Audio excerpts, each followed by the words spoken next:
Thank you for coming back to the channel, everybody. We are very quickly approaching 10,000 subscribers. And yes, if we do reach 10,000 subscribers, I do have one more gift.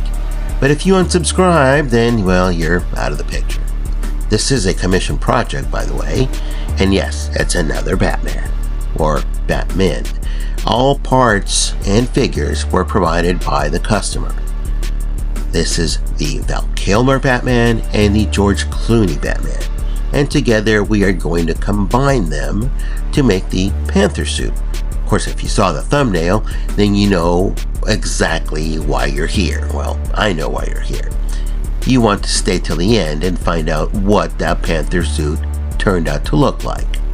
Now, each one of these figures has a unique sculpt, but they do share one thing in common, and that's the gauntlets.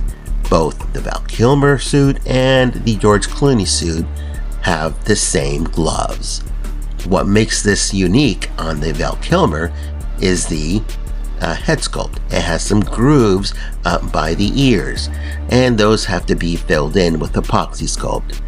And that is exactly what we're going to do. Now, this is the George Clooney figure.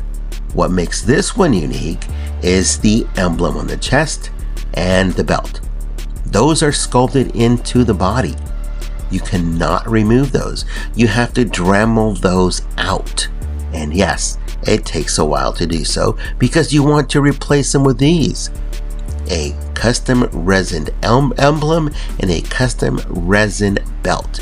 And these are printed by 1/12 Customs. They are provided by the customer. So if you want to have your own set of these, you can get in touch with 1/12 Customs. You'll see the pop-up in just a moment. If you want to have the head sculpt as a one piece, you can also get that from him. In this case, the customer wants to keep the complete mobility of the head sculpt, and he wants to keep the cape. So those pieces will remain untouched. Well, the head sculpt I have to repaint because I filled it in with the epoxy. And I see a lot of people dremeling those out, but it's really not to your best advantage because all you gotta do is fill them in with epoxy, sand them down and repaint it. Now, what I'm going to show you is a little trick to do with the trunks and the boots, and that's using UV resin to fill in some of those grooves left by the actual sanding. Now, did I watch these movies when I was younger? I did. I'll never watch them again though. They're just not for me. These figures are only here because they're going to be customized. And that is what I'm going to show you in this video. How to make this figure look like the Panther suit that Val Kilmer had in the movie. And the rest of the other parts, well, they're just going to go back to the customer. So let me show you a closer look of what this emblem and the belt look like a little bit closer as a dry fit. And you want to dry fit these parts because as you Dremel, you want to make sure these fit snug, not loosely. We want to glue these in using a glue that allows us to manipulate it or manipulate the part while it's drying. Now, the epoxy sculpt that fills in the gaps like at the cowl, once it dry, it's there, it's permanent. But it is sandable and it is paintable. We are going to be using the fabric tack glue because it is slow drying and it will allow us to straighten the emblem or straighten out the belt. If we use super glue, it will be in there once the two surfaces touch, and it's just really tricky to take it apart. Now, these are the actual boots. I did already do the work. I did Dremel down the logo that was in there, or the emblems, and it is a harder plastic, so it does take a little bit of a higher speed on your Dremel. Give yourself about 30 minutes or so on the boots. You want to make sure you don't have any high spots, but you also don't want to make them so flat that they look unnatural. And because they are a black plastic, the sanding does leave some marks. No matter how much sanding you do, changing out different grits. Now, this is a closer look at the actual cowl. You can see that I use the epoxy sculpt to fill in those gaps. Once it dries, it takes about 4 hours or so, you can sand it and then repaint it. If there are still any grooves that you can't get into with that epoxy, then you use your UV resin. Now, the emblem you can see there is not a hole. It's flat. If you cut a hole into the chest, then you've got to fill it in. And you got to remember that there is a joint back there. If you obstruct that joint, you're going to have posing issues. The trunks are soft plastic. So give yourself some time to be able to grind those down. Same thing with the boots as we spoke earlier. If you don't give yourself enough time, it's just not going to work out. You can't just Dremel something and start painting it.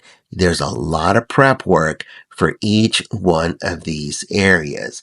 And if you don't do it correctly, it's going to show up in the end result. And you're probably going to have to start over. So it's best to take the extra time to do this beforehand. Now, let me show you the dry fit on the emblem itself. Takes your, took me about 30 minutes to get that emblem Dremeled out. And as you can see here, I'm handling it with my hands. If there's any paint on this, I've ruined it. So I have to do this at the very last stage. And because I will be using a fabric tack glue, it will allow me to position it correctly as it dries. Same thing with the belt. Give yourself enough time. I gave myself 30 minutes to Dremel off that belt. Because it is a soft plastic, you do have to use a slower Dremel speed. And if you don't have enough surface area, that belt will not grab on with that glue.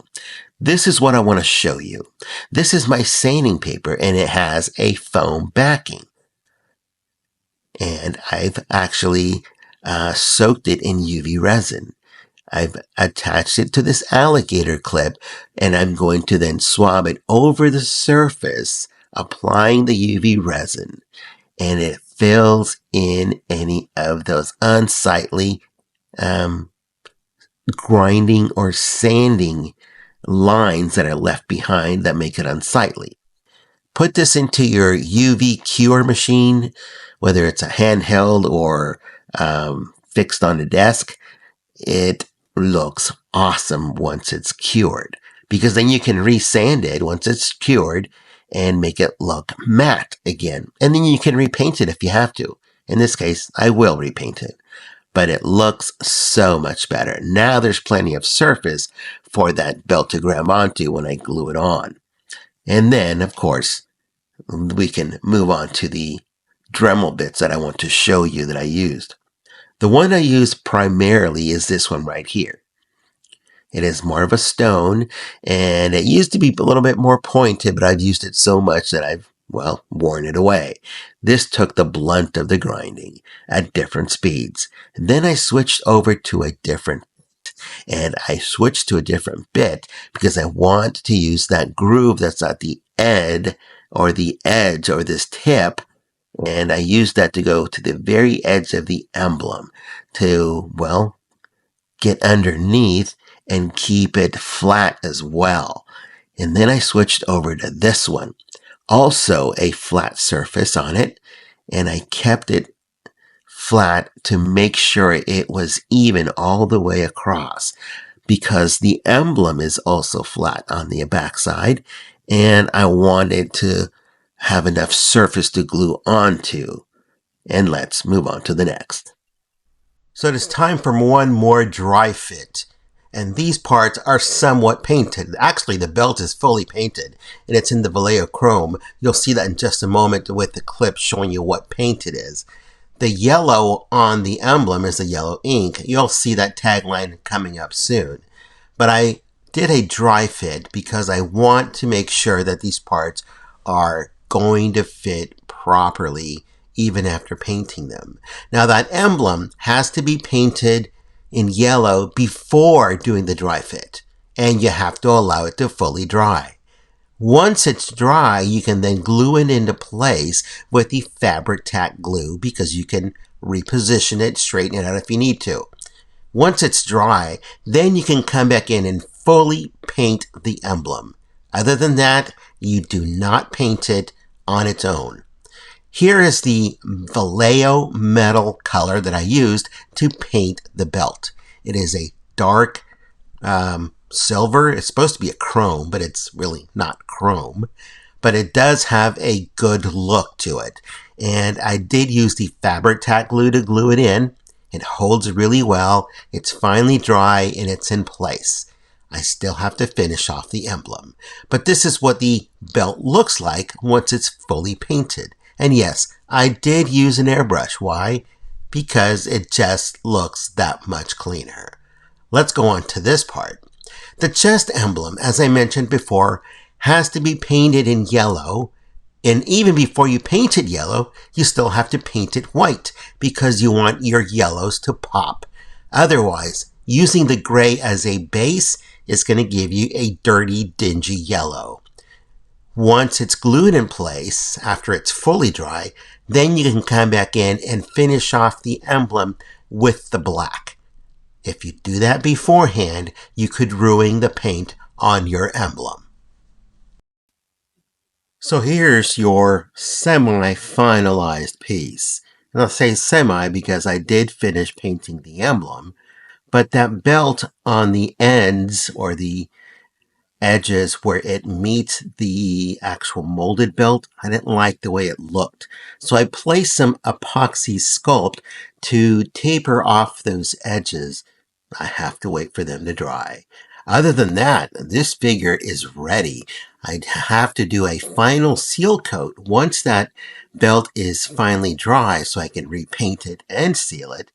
And again, I did use that UV resin technique on the emblem because I want it to look nice and smooth. It looks really, well, you can see my brush strokes where I painted it. And I don't want that to be visible, so I used that UV resin technique. And I went ahead and cured it. Now I gotta wait for the belt to dry so I can seal the whole thing. Here now is your finished look at the Panther suit. I hope you liked the video. If you have any questions, leave them in the comments below. And of course, make sure you stay subscribed because there is another giveaway reaching 10,000 subscribers. If you unsubscribe, you're out of the picture. Once again, we'll see you next time.